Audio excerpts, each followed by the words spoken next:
Փաշինյանի հակառուսական քաղաքականության պատճառով Ռուսաստանն այլևս չի ընդունում մեր խմիչքները, գյուղմթերքը, ասել են գազն էլ այլևս արտոնյալ գնով չեն տալու։ Քաղաքացին հույս ուներ, որ գոնե իշխանափոխությամբ ռուսների հետ հարաբերությունները կշտկվեին։ Հիմա ինչ է լինելու։ Նիկոլ Փաշինյանը ոչ մի տեսակ քաղաքականություն չի վարում։ Մենակ ինքն է հասկանում, թե ինքը ինչ է անում։ Նրան դժվար է հասկանալ։ Եվ ամեն ասածի էլ նրա չպետք է հավատալ։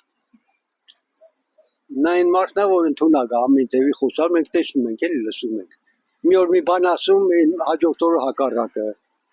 Իր ասածներով եմ ես ասում։ Սխալանում Ռուսաստանը նա պետք է այդ երեք պետություններից Ռուսաստանին, Թուրքիան, Պարսկաստան մեկն ու մեկին ընտրի ավելի լավ է Ռուսաստանի հետ, բայց բոլոր դեպքերում պետք է այդ մեկի հետ ցանկալի արեց հիմա էլ Պարսկաստանը այդպես խառնված է բավականին թուլացել է,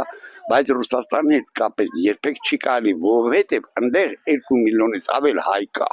չի կարելի կապը կտրել, նա որ ուզենա չի կարա Նիկոլա կապը կտրի։ Մեր վիճակը քանի գնահատանալ, մենք առանց Ռուսաստանի չենք կարող։ Գազը գալիս է, ալյուրը գալիս է, ձեթը գալիս է, պեսոկը գալիս է, մեր խոպաչիկներ գնում են աշխատում, փող են բերում։ Մենք առանց Ռուսաստան ի վիճակը չենք ապրել։ Սա սխալ քաղաքական։ Դի բոլորը հետ հարմարվենք, համարնենք Ռուսաստանի հետ։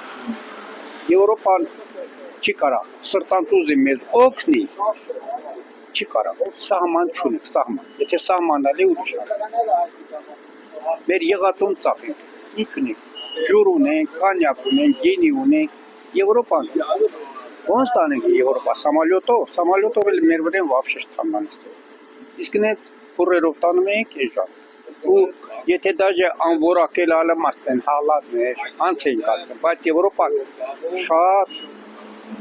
ստրոգ է անելու, մեր ապրանքը չի ծախվելու, մենք ոնց պտտվենք, պիտի Ռուսաստան հետ հարմարվի կապենք։ Դրսից շատ լավ գիտեն Նիկոլի բնավորությունը, դիտպամ Նիկոլին հրահրեցին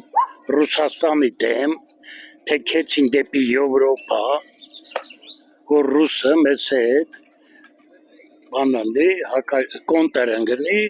և մեզ ահագին վնասնել ատալու ռուսը, եթե տալու էլա ճիշտ անելու, վետե մենք ենք մեղավոր։